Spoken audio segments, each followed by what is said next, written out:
Welcome to the channel. I'm Reverend Dr. J.W. Morrison, theologist, Gosford, the Central Coast, New South Wales, Australia. What's it mean when your partner starts to pull back? All of a sudden something's happened and there's a distraction.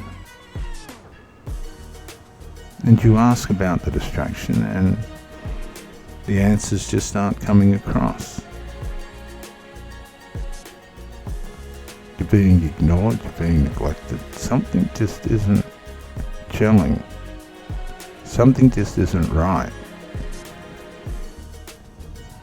The cooperation that was there 1 minute has now faded into the distance. The transparency has now become gone. It's vanished. How do we maintain our relationships on a level of healthiness and happiness, where the love, joy, and the peace, and the long-suffering, the kindness, the goodness, and the faithfulness and gentleness are maintained, where we give, take care, and share? What do we do when that starts to deteriorate? Hang around and let's just see what we can come up with in this talk. I'm Reverend Dr. J.W. Morrison, theologist. Join me for this look into deterioration.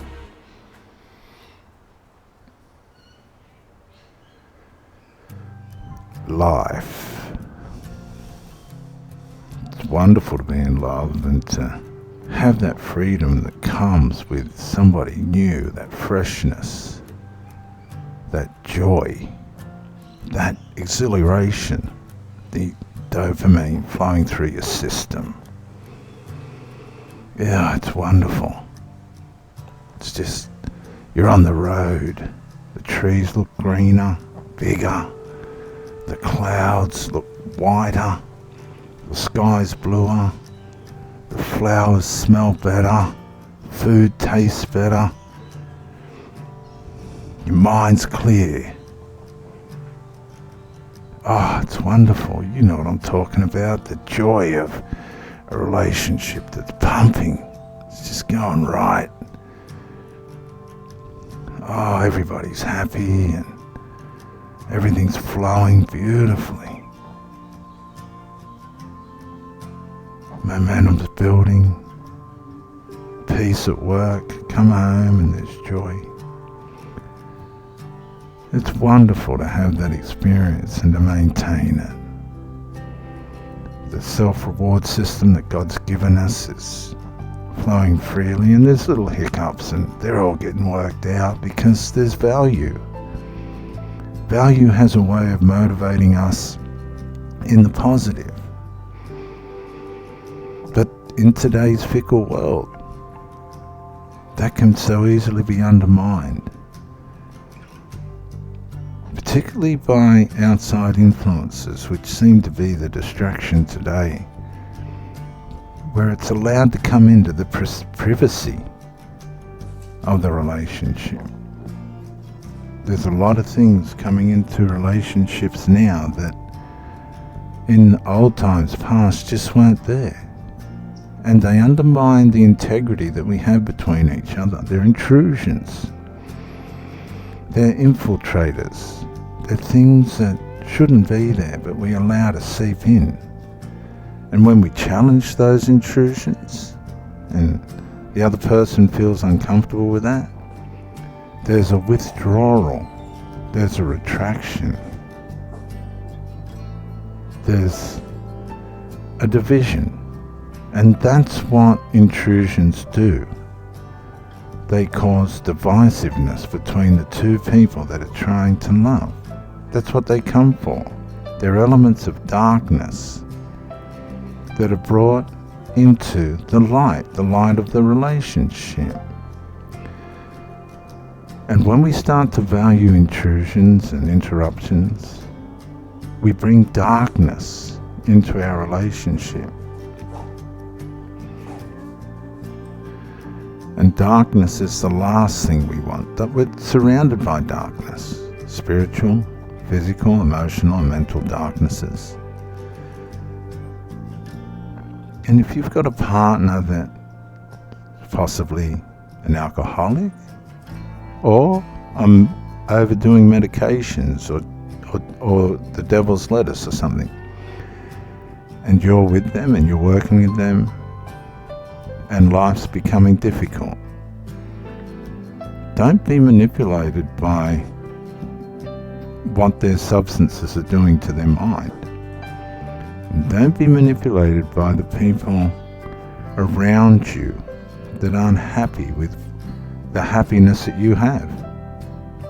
What you've got to understand, we live in a world where happiness isn't a commodity anymore. Happiness, peacefulness, serenity, they're not commodities anymore, because we live in a world that's made up now of trying to take those things away. The masses live in the darkness. And people in the darkness don't want to be alone there. Nobody wants to be alone in the dark. So the alcoholic encourages alcoholics. The dope smoker encourages dope smokers. They don't care about the consequences. The medicine taker, the abuser of their medications, they want to put people on their medications. And I'll say this, I've seen adult parents with these problems, and guess what? Yeah, you guessed it. Their children are exactly the same. You say, I've never seen that. Well, lucky you. You don't want to, but it's true. And these people will go out of their way to protect their habits, even if they lose their relationships. How many alcoholic men and women have lost relationships because of their habit? The habit was more important than the relationship.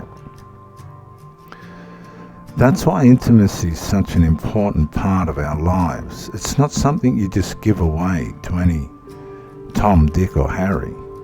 Oh no.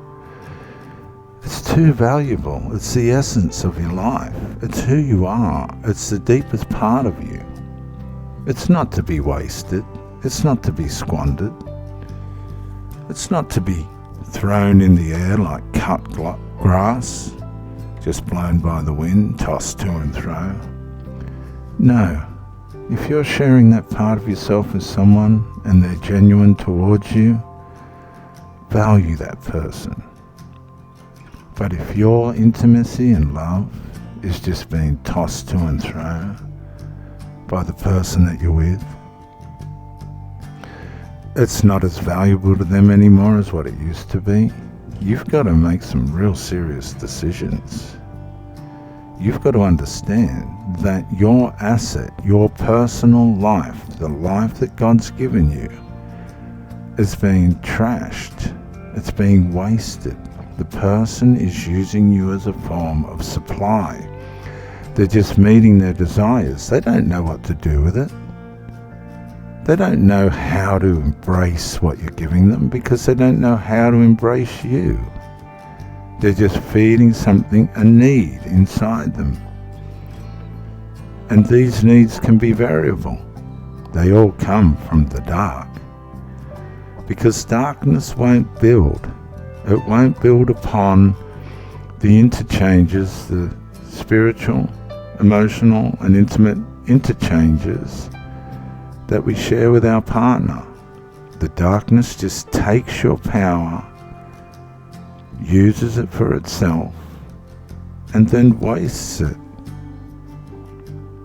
When you start to understand how these things work, you get a different perspective on how valuable you are, and you move away from the masses that are wasting each other just on their desires and their immediate lusts. And you want to build You want to build yourself? You want to take the chance? You go, no, I'm not doing this anymore. You people are abusers. You may not mean to be, you may not even know. But no, I won't be tossed to and fro.